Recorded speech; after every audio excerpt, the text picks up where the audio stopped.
Alors aujourd'hui j'aimerais parler d'un sujet qui me tient à cœur, c'est celui de la violence. Ça paraît un peu particulier quand même de parler de la violence directement dans une première vidéo, mais j'en parle maintenant parce que d'une part c'est quelque chose qui m'intéresse beaucoup, et aussi parce que je le ressors d'une formation qui a été proposée par la structure où je travaille. Le thème de cette formation était la violence et l'agressivité. L'intervenante était Catherine Depailler. Ça m'a amené à être un peu plus éclairée sur ce sujet-là et aussi de m'amener à réfléchir sur tout ça. J'ai pas forcément envie de parler de tout ce qui est violence dans les institutions, violence qu'on peut subir, quelle forme de violence. J'ai plutôt envie de réfléchir à quelque chose qui me perturbe un peu dans le métier du social, dans tous les métiers du social, et finalement qui se retrouve dans plein de métiers de l'éducation. C'est-à-dire que quand on travaille avec des personnes qui sont en difficulté ou qui ont un peu cette étiquette-là de personnes qui peuvent être violentes, qui peuvent avoir des problèmes de comportement, finalement, j'ai l'impression que de plus en plus on rentre dans cette idée que quand on arrive dans une structure, quand on arrive dans un établissement, finalement, de subir de la violence, qu'elle soit physique, psychologique ou autre, c'est normal et ça fait partie du métier et on accepte de subir cette violence-là au quotidien et pas forcément de voir l'escalade de cette violence-là et de pas forcément réagir. Ça fait partie un peu des mythes que j'aimerais déconstruire sur les métiers du social et de l'éducation en général. C'est-à-dire, est-ce que finalement on peut accepter d'être tapé? Est-ce qu'on finalement on peut accepter d'être insulté, d'être menacé?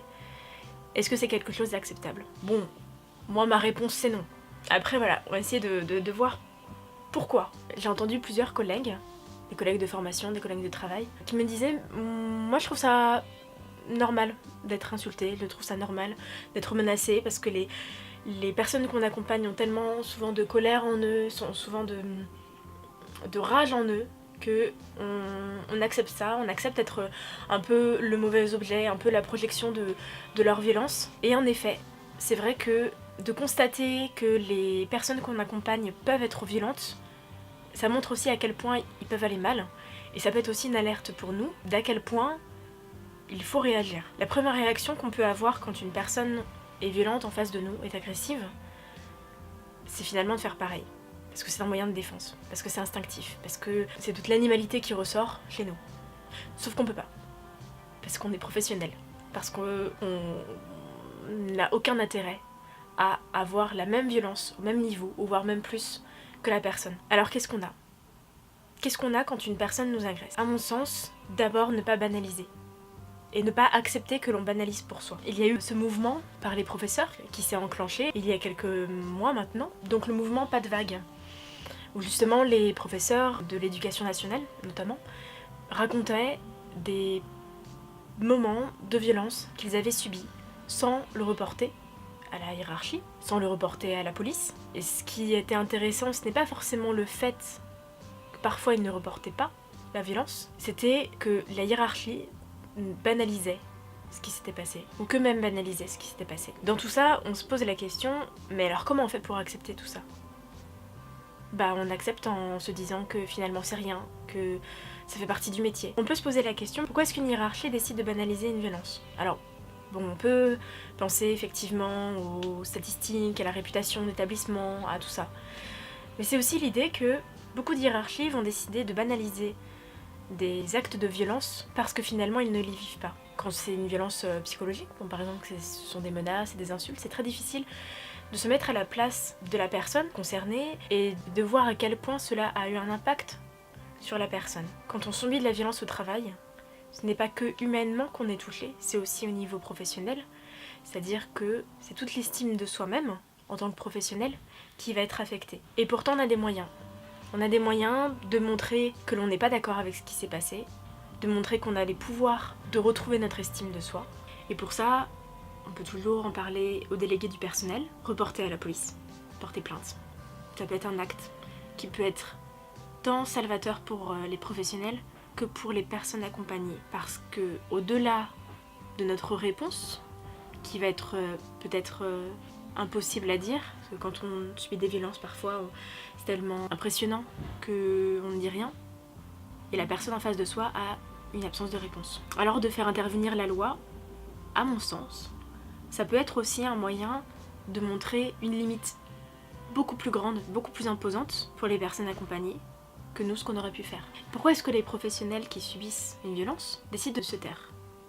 C'est la formation aussi que j'ai suivie pendant quelques jours qui m'a un peu éclairée à ce sujet-là, sur toute la culpabilité, sur toute la peur du jugement qu'on peut avoir quand on montre sa souffrance, quand on montre que à un moment donné, on aura subi quelque chose qui n'était pas normal. Pour beaucoup de professionnels qui décident de ne pas parler de la violence qu'ils ont pu subir, à un moment ponctuel ou sur quelque chose de beaucoup plus répété, qui peut même aller vers le harcèlement, la raison pour laquelle ils peuvent ne pas reporter la violence, c'est aussi toute la peur d'être jugé, toute la peur de se sentir faible, de ne plus pouvoir revenir dans l'équipe sans avoir ce sentiment d'être mis de côté, d'être mis à l'écart. Même si c'est pas forcément renvoyé par l'équipe, c'est quelque chose de très intériorisé, même si on a tous les moyens de pouvoir être protégé par la loi, par la hiérarchie, il y a quelque chose qui nous stoppe, il y a quelque chose qui nous empêche de nous avouer à nous-mêmes et d'avouer aux autres que quelque chose nous a touchés. Il y a une phrase que Catherine de Paillé a dit pendant la formation, et c'est une phrase qui me fait beaucoup réfléchir, c'est que le fait de rester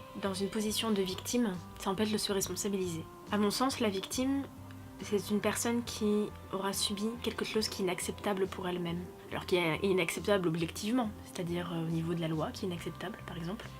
Mais ça peut être aussi toutes les petites choses que l'on ne peut pas accepter, que l'on ne peut pas tolérer. Alors si on ne les tolère pas, qu'est-ce qu'on en fait? Et se responsabiliser, finalement, ce serait peut-être tout simplement déjà admettre qu'on n'a pas de super pouvoir, qu'on n'a pas de toute puissance, et que l'on ne peut pas gérer à nous seuls la colère, la rage des personnes accompagnées. Les personnes que l'on accompagne ont sûrement toutes les raisons du monde d'être en colère. Effectivement, ils ne sont pas en colère contre nous, souvent, plutôt en colère contre nous en tant que professionnels, contre la position d'éducateur par exemple, ou de professeur.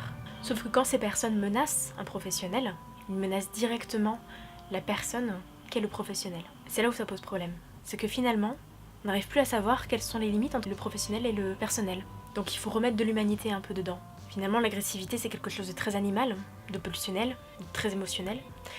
Et comme c'est une pulsion, finalement, de remettre du cadre, de remettre de la loi, de remettre de l'ordre dans ce qui s'est passé, dans quelque chose de très désordonné qu'est l'agressivité et la violence, et redonner une humanité à la personne qui aurait été considérée comme un objet. Parce que menacer quelqu'un, insulter quelqu'un, frapper quelqu'un, c'est le considérer inférieur à soi et comme un objet. Il y a 10 000 raisons pour qu'une personne soit en colère et soit violente, mais aucune excuse pour le faire. Et ça, je pense que, en tant que professionnel, le moment où on pourra se dire « Enfin, j'ai été écoutée, j'ai été reçue », peut-être qu'il y aura plus de vagues, plus de mouvements. Mais c'est long, parce qu'il faut qu'on enlève un peu toute cette culpabilité qu'on peut avoir à l'idée de protester, de dire que c'est inacceptable. C'est long, mais on peut y arriver. Voilà, c'est à peu près tout ce que je voulais vous dire. Il y aura d'autres sujets comme ça. Après, si vous voulez mettre en commentaire d'autres sujets que vous voudriez aborder, n'hésitez pas. Si vous voulez réagir à tout ça, n'hésitez pas non plus. On se revoit pour un autre thème. Abonnez-vous, partagez, voilà, tout ça. Salut!